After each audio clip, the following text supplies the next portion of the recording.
Uma vez mais, trago a este plenário uma questão que nos preocupa, que preocupa o povo do Amapá e, consequentemente, a sociedade brasileira.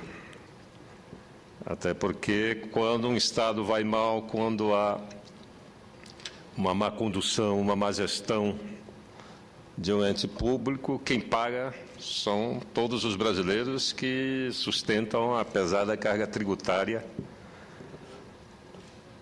e o prejuízo é de todos. Uma vez mais, me refiro ao caso da Companhia de Eletricidade do Amapá. Desde janeiro de 2011, quando tomou posse, o novo governo do Amapá trava uma luta para colocar nos trilhos a Companhia de Eletricidade do Amapá, dilapidada por má gestão e malversação entre 2002 e 2010. Nos anos 80 e 90, tal descalabro já havia ocorrido. Na verdade, é recorrente, não é? Por isso, antes de tudo, é preciso reavivar a memória e lembrar que, quando assumiu o governo em 1995, o governo do Amapá, a Companhia de Eletricidade, a CEA, era uma empresa desorganizada, inadimplente, desacreditada, sucateada e à beira da falência. A distribuição de energia 24 horas estava concentrada apenas nas áreas urbanas dos municípios de Macapá, Santana, Mazagão, Porto Grande, Serra do Navio e Ferreira Gomes. Não atingia 50% dos municípios do Estado. O caos era tão grande que, em Macapá, bairros como Zerão, Novo Horizonte e Brasil Novo não contavam com rede de distribuição. O entorno da capital e seus distritos, Ariri, Campina Grande, Maruanum e Igarapé do Lago, dispunham, quando muito, de um precário gerador que fornecia entre 3 e 6 horas de energia elétrica por dia. Laranjal do Jari, a terceira cidade mais importante do estado, e Oiapoque, cidade que faz fronteira com a Guiana Francesa, com o departamento francês da Guiana, dispunham de 12 horas de luz por dia, quando não escasseava o óleo diesel. Nas residências não havia medidores de consumo, ou seja, a companhia não sabia o que vendia e a manutenção da rede era inexistente. Em 1995, o governo do Estado iniciou um intenso programa de recuperação da companhia. 7 anos depois, dobrou-se a rede de distribuição urbana e rural, estendendo-se de 1.465 quilômetros, que tinha sido construído ao longo de toda a história do Estado, para 2.998 quilômetros. Tamanho era o déficit que esta ampliação se configurou na maior instalação da história do Amapá. Na contramão desse esforço, o governo federal apertou o cerco, fechando todas as fontes de financiamento, na tentativa de estrangular e privatizar a CEA.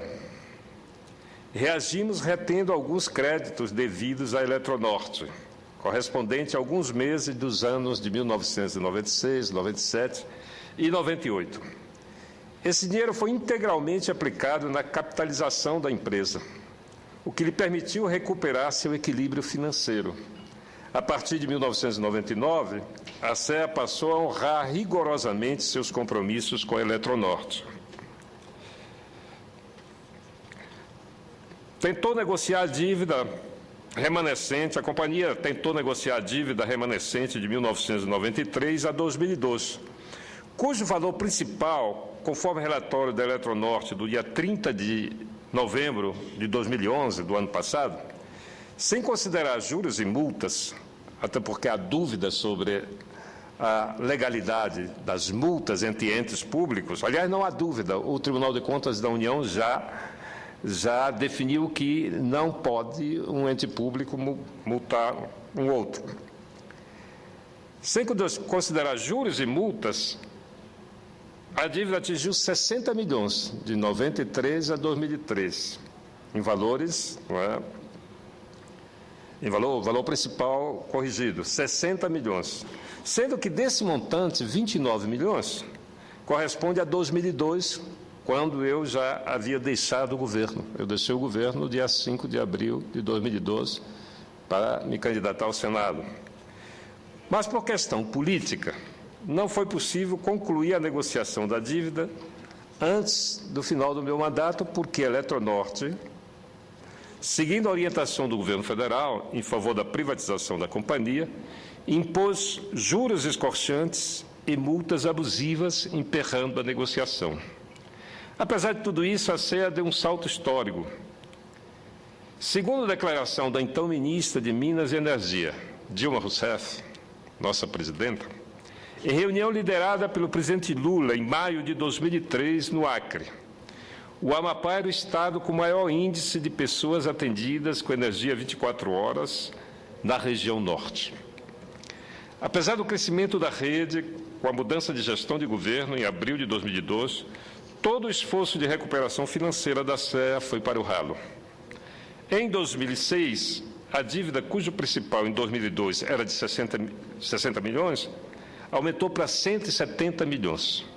E a qualidade dos serviços caiu exponencialmente. Na capital e no interior, reviviam-se os apagões constantes, como acontecera no início dos anos 90. Com a volta do caos, a ANEEL, Agência Nacional de Energia Elétrica, iniciou o monitoramento da CEA, exigindo publicamente providências. Como elas não foram tomadas, a agência anunciou a caducidade da concessão em 2006. Pela primeira vez na história do país, uma empresa concessionária de energia elétrica teve a sua concessão cassada por incompetência e desmandos administrativos. Em 2009, o valor principal da dívida da CEA com a Eletronorte ultrapassou a cifra de 430 milhões. Neste momento, o governo federal, através da Agência Nacional de Energia Elétrica, ANEEL, das Centrais Elétricas Brasileiras Sociedade Anônima, Eletrobras, do Ministério de Minas e Energias e das Centrais Elétricas do Norte do Brasil, Eletronorte, reuniu-se com o governo do Amapá para elaborar um plano de federalização da CEA. Infelizmente, nada se concretizou. A CEA afundou ainda mais, aumentando a sua já milionária dívida com a Eletronorte. Os números, diz o dito popular, não mentem jamais. Assim, o valor principal da dívida, quer dizer, sem os juros e as multas abusivas, que era de 60 milhões no final de 2012, alcançou o valor astronômico de 607 milhões em novembro de 2011, conforme relatório da Eletronorte. Hoje, o governo do Amapá voltou a estabelecer um plano de metas para colocar a CEA no trilho certo. Mesmo estrangulada pela tarifa ao consumidor, congelada há 8 anos, a CEA vem, a duras penas, retomando os pagamentos das geradoras de energia, Eletronorte, Soenergy e Agreco Energia.